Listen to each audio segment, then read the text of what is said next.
ፓወርፉል ሰው መሆን የመጀመሪያው ፓወርፉል ሰው የሚያደርግ ከውጪ መጠበቁን ማቆም ነው። ይሄ ጠንካራ ማንነት ለመገንባት የመጀመሪያው እርምጃ ነው። ውጫዊው ዓለም ተቀይሮ የኛም ህይወት እንደሚቀየር እናስባለን። እንደዚህ ቢሆን፣ ሰዎች እንዲህ ቢያደርጉልኝ፣ ስራ እንደዚህ ቢሆንልኝ፣ ሁኔታው እንዲህ ቢሆን፣ የአገሪቷ ሁኔታ ወደዚህ ቢሄድ ብለን ተስፋ እናደርጋለን። ያው የሰው ልጅ የሚያኖረው ተስፋ ነው። አንድ ምሽት ዛሬ ማታ ማደሩን የማያውቅ ሰው ለዛሬ 10 ዓመት ያቅዳል። ያ እምነት ነው። ያ ተስፋ ነው። ግን ተስፋ ከንቱ መሆን የለበትም። ተስፋ ከንቱ መሆን የሚጀምረው መቼ መሰለ? ሸምበቆ ከሆነ ሰው፣ ሊሰበር ሐሳቡን ሊቀይር ቃሉን ሊያጥፍ ከሚችል ሰው መጠበቅ ስትጀምር ነው። የሆነ ነገር ያደርጉልኛል፣ ህይወቴን ይቀይሩልኛል፣ ወደፊት ይወስዱኛል፣ ያሻግሩኛል ብለህ ከሰዎች የምትጠብቅ ከሆነ ደካማነት ይቆጣጠራል። ጠንካራ አይደለህም። የብዙ ሰው ልብ የሚሰብረው ብዙ ነገር ከሰው መጠበቅ ነው።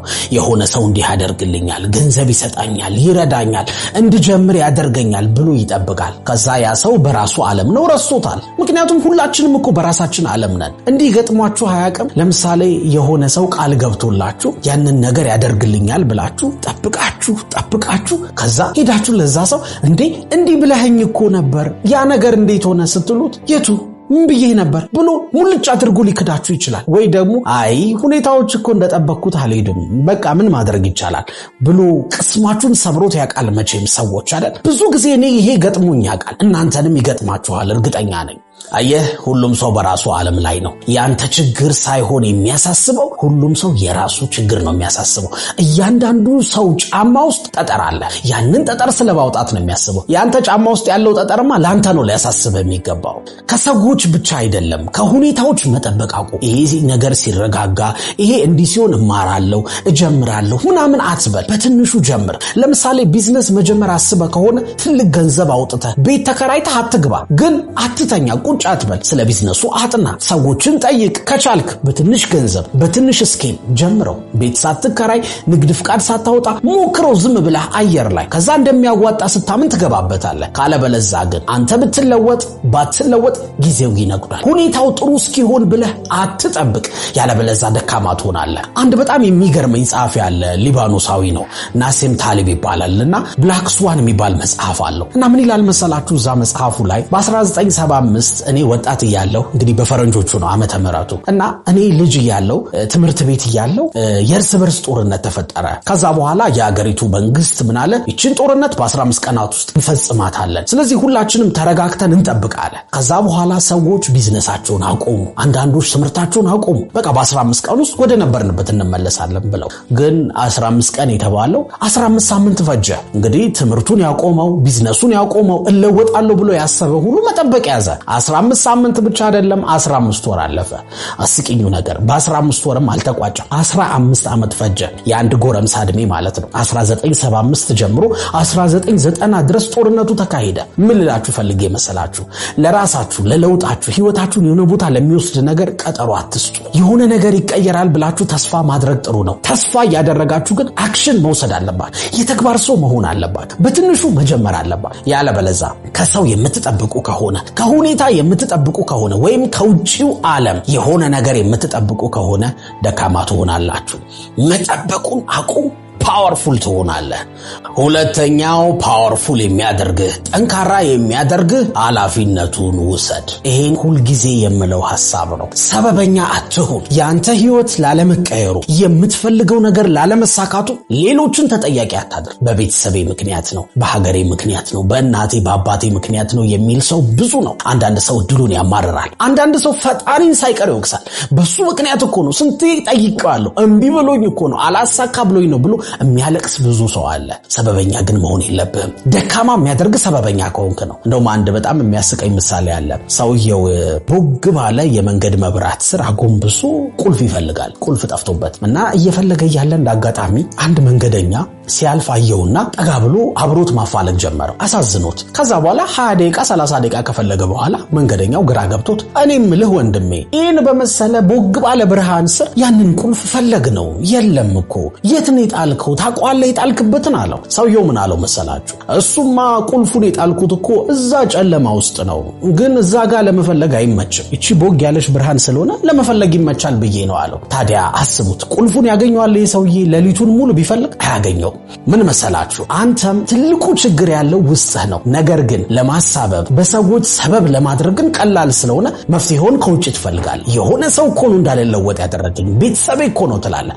ግን ወደ ራስህ ተመልከት የትኛው ሰው ነው አንተን አስገድዶ ህልምህን እንዳታሳድድ የምትፈልገውን ነገር እንዳታደርግ ይከለክ አንተ ራስህ አይደል እንደ ያላመንክበትን ነገር ሰዎች አድርግ ሲሉ እሺ ብለህ ያልከው መቼ እጅህን ጠመዘዙ መቼ አስገደዱ ጥይት ደቀነው ነው እንደ ያልፈለግከውን ነገር ያስደረጉ በራስህ ፍላጎት ነው አየህ ኃላፊነት መውሰድ ማለት የራሴን ህይወት ከፈጣሪ ቀጥሎ እኔ ቀይረዋለሁ እስከዛሬም ያልተለወጥኩት በራሴ ምክንያት ነው ማለት አለብህ ይሄ ትልቅ ፓወር ነው ለምን መሰላችሁ አንተ አይደለህ እንደ ህልምህን ስንት የምታምንበትን ነገር ተስፋ ቆርጣ ያቆምከው አንተ አይደለህ ለምን በሰው ታሳብባለህ አየህ ፓወርፉል መሆን ማለት በቃ እኔ ኃላፊነቱን ወስዳለሁ ሸክሙን እሸከማለሁ ማለት ዊንስተን ቸርችልን ታውቁታላችሁ እንግሊዞች በጣም የሚኮሩበት ሁለተኛው ዓለምን ጦርነት በቃ ፈንቅሎ ያወጣቸው ከሂትለር መንጋጋ ያወጣቸው ሰው ነው ዊንስተን ቸርችል እና ምን ይላል መሰላችሁ ታላቅ ስትሆን ያንተ ትልቁ ሸክምህ ኃላፊነት መውሰድ ነው ይላል ምን ማለት መሰላችሁ አንድ ሰው ኃላፊነት የሚወስድ ከሆነ ፓወርፉል ይሆናል ለምሳሌ ቀላል ምሳሌ ልስጣችሁ ዓለም ላይ በጣም ፓወርፉል የምትሏት ሀገር አሜሪካ ነች አይደል አሁን አሜሪካን ያታችኋት ከሆነ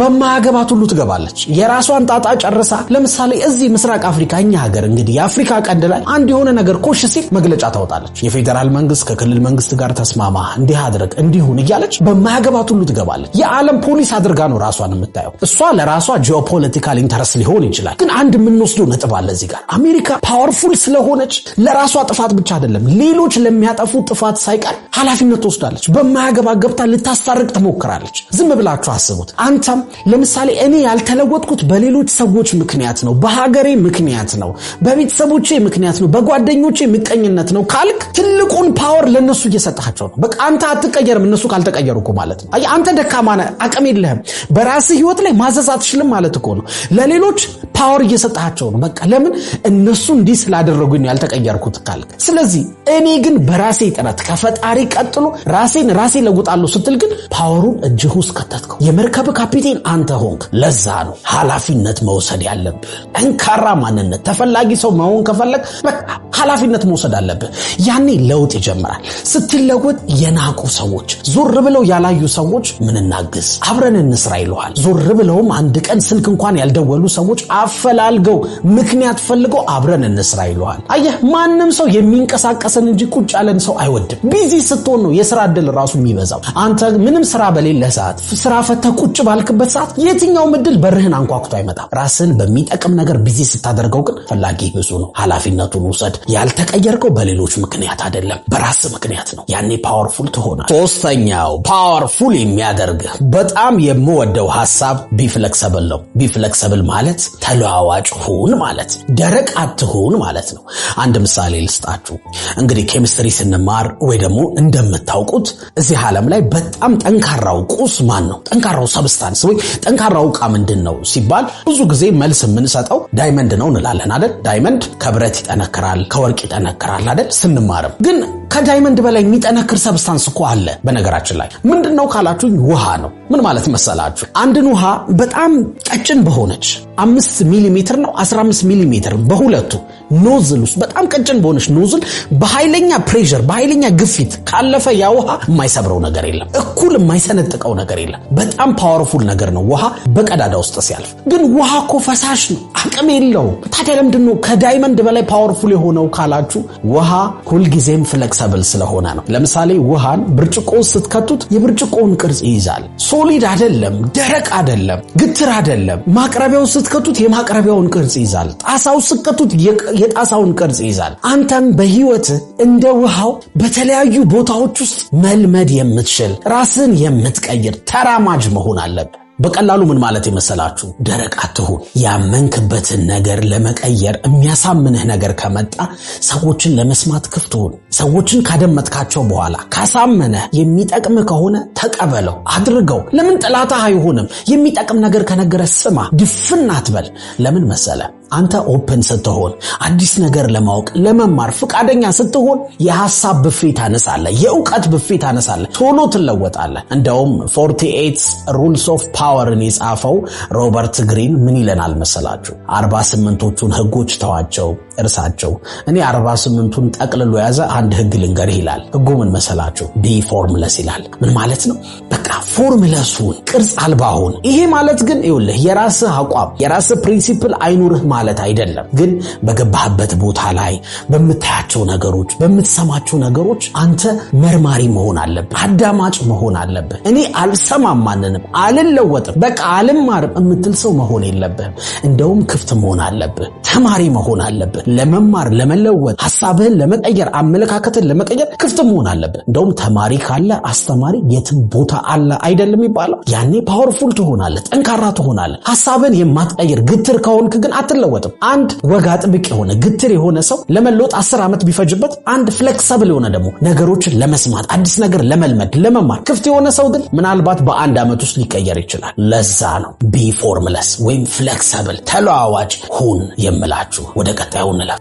የመጨረሻው ፓወርፉል የሚያደርግህ አራተኛው ነገር ትጥቅህን አሟላ ነው። ገና መግቢያው ላይ እንደሰማችሁኝ ፓወርፉል የሆኑ ሀገራት ምን አይነት ኳሊቲ አላቸው ስላችሁ በፋይናንስ፣ በኢኖቬሽን፣ በሚሊተሪ፣ በዲፕሎማሲ ከዛ በኋላ ደግሞ ኢንተርናል ፒስ ወይም ውስጣዊ መረጋጋት አላቸው ብያችሁ ነበር አይደል? አንተም ትጥቅህን አሟላ። አየህ፣ በአንድ በኩል ሳይሆን በሁሉም በኩል የተሳለ ሰይፉን ለገቢህ በጣም ወጥረ ስራ፣ ሴቭ አድርግ። ለእውቀት ደግሞ ለአይምሮ ምግብ ጠቢብ እንድትሆን ማንበብ፣ የሚጠቅም ነገር መስማት አለብህ። ለመንፈሳዊ ህይወት ለመረጋጋት ደግሞ መንፈሳዊ ህይወት ላይ መጠንከር አለብህ። አካላዊ ነገሮች ላይ መዝናናት ላይ ፎከስ ማድረግ አለብህ። ከምትወዳቸው ከምታከብራቸው የቅርብ ከምትላቸው ሰዎች ጋር ጊዜ ማሳለፍ አለብህ። ከሰዎች ጋር ባለ ግንኙነትም ራስ ላይ ስራ። እነሱን ለመቀየር ሳይሆን ራስህን ቀይር፣ ከዛ ይለወጣሉ እነሱ። ትጥቅን ማሟላት ማለት ፕሮግረስ ነው። በነገራችን ላይ በአንድ ጊዜ ፓወርፉል አትሆንም። ፓወር ባንድ አይገነባም። አሁን ተኝተህ ስትነሳ ፓወርፉል ሆነ በሰዎች ዘንድ ተፈላጊ፣ ደስተኛ፣ ውስጣዊ ሰላም ያለው፣ የተረጋጋ አእምሮ ያለው፣ ጥሩ ገቢ ያለው፣ ጥሩ ኑሮ የሚኖር ሰው አትሆንም። በአንድ ጊዜ እንደዛ አይፈጠርም። ፕሮግረስ አለው። ደረጃ በደረጃ ነው የምትጓዘው። ግን ትጥቅን ማሟላት አለብህ። አየህ፣ ወታደር አንድ ጦርነት ውስጥ ሲሄድ አንድ ጥይት ብቻ ይዞ አይሄድም። ምክንያቱም እሷን ከተኮሰ በኋላ ይማረካል። አንተ በህይወትም አንድ ነገር ላይ ብቻ ጎበዝ አትሁን። ገቢን ማሳደግ ብቻ ላይ ፎከስ አታድርግ። ምክንያቱም አንተ እውቀት ከሌለ የሆነ ነገር ላይ ስማርት ካልሆንክ ትሸወዳለህ። ደግሞ አትርሳ፣ ትልቁ ሀብት በዚህ ዓለም ላይ ሙያ ነው፣ እውቀት ነው፣ ልምድ ነው። አብሮ የሚሰደድ ነገር ነው። ገንዘብህ ቢጠፋ ቢወረስ፣ ሀብትህ ቢቃጠል፣ ብትሰደድ፣ ቢያፈናቅሉህ እውቀትን ይዘህ ግን የሆነ ቦታ ትሰራበታለህ። ሙያህን ይዘህ ትሰራበታለህ።